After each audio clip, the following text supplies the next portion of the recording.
নবীর সুন্নত পালন করলেন গান বাজিয়ে। এই যে ভূমিকম্প হলো আপনার গান বাজনা বাজানোর কারণে।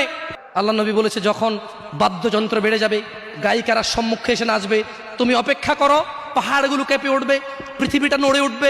জলজলা ইযা জুলজিলাতিল আরদু জিলজালাহা, যখন পৃথিবী প্রবল কম্পনে প্রকম্পিত হবে।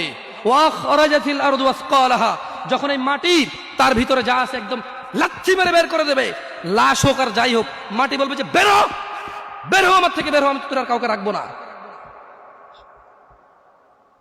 وقال الانسان, মানুষ বলবে মালাহা মালাহা, পৃথিবীটা কি হলো, এই মাটির কি হলো, কেন সে কবরগুলো লাশগুলো বের করে দিচ্ছে, কেন সে স্বর্ণ মতি হীরা মানিক্য বের করে দিচ্ছে, মালাহা, এর কি হলো, কেন পাহাড় নড়ে উঠছে, কেন পাহাড় ভেঙে চূর্ণ বিচূর্ণ হয়ে যাচ্ছে।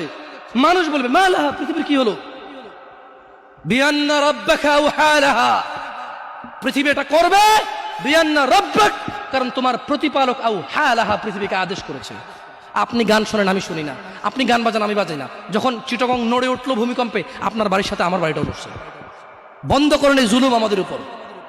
আল্লাহর দিকে তাকিয়ে বন্ধ করেন, আল্লাহর দিকে তাকিয়ে বন্ধ করেন। আপনার বাড়িটা যদি ভেঙে ফেলার ইচ্ছা হয়, বুলডোজার এনে ভেঙে ফেলেন, কেউ ধরবে?